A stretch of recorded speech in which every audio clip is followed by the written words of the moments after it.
So the question has been asked in AIPMT 2003. It says that a particle moves along a circle of radius 20 by pi meters with constant tangential acceleration. If the velocity of the particle is 80 meters per second at the end of the second revolution after motion has begun, the tangential acceleration is. So what we're given with is a particle that exerts a circular motion, that is motion in a circular track, and the radius of that circular track or the radius of that circle is given to be 20 upon pi. Now another thing that we're given with is the velocity of the particle at the end of the second revolution. So what happens is that the particle starts from a certain point, a certain origin, where its tangential velocity or its angular velocity, both of them are zero. That means the particle starts from rest, and then it starts its motion and completes two revolutions. One revolution like that, and the other revolution from the initial point back to the initial point. So it completes two revolutions of a circle of radius 20 upon pi. Its initial velocity we know was 0, but at the end of the second revolution after the motion has begun, its tangential velocity is 80 meters per second. So after it completes one revolution and then another revolution, its velocity at this point of time is 80 meters per second. Initially it was 0. We have to find the tangential acceleration of the particle at this very instant after it has completed two revolutions of its cycle or two revolutions of its motion.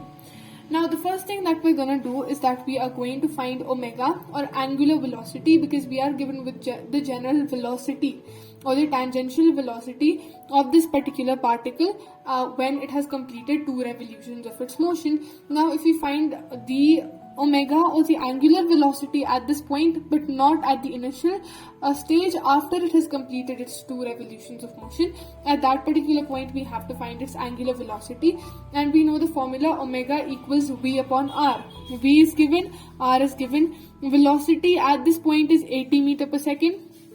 Initially it was 0, but after the second revolution it was 80 meters per second, and the radius of the circle is given to be 20 upon pi. In division it becomes pi upon 20.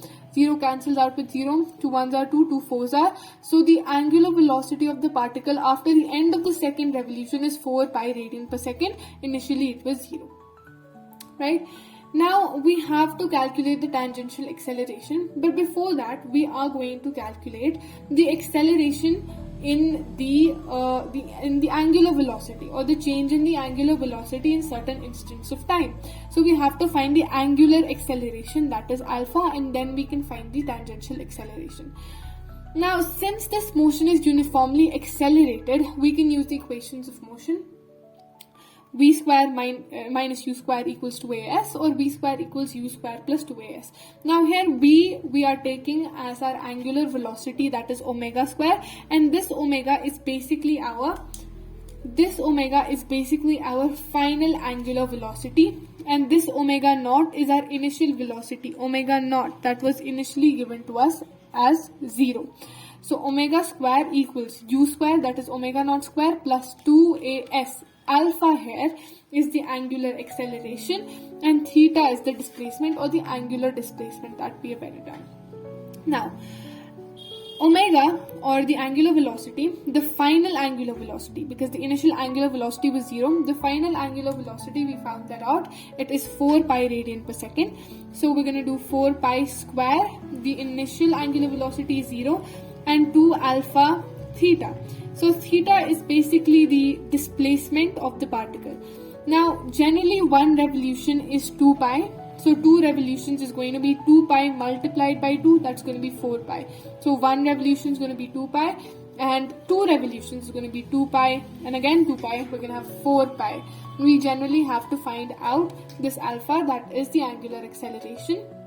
This is going to be 16 divided by 8, right? 4 4s are 16, pi square equals 2 alpha 4 pi. Pi cancels out with pi, and we get alpha equals 16 upon 8 pi, or 2 pi radians per second. So this is our angular acceleration, or alpha. Then we have to find our tangential acceleration, and tangential acceleration is given by r into alpha, where r is the radius of the circle in which the particle is performing its circular motion. And when we talk about alpha, it is this angular acceleration or rate of change of the angular velocity, which we found out to be 2 pi radians per second. It's going to be 20 upon pi multiplied by 2 pi. Pi cancels out with pi and we get 40 meter per second square as the tangential acceleration of the particle after it has completed 2 revolutions in its motion.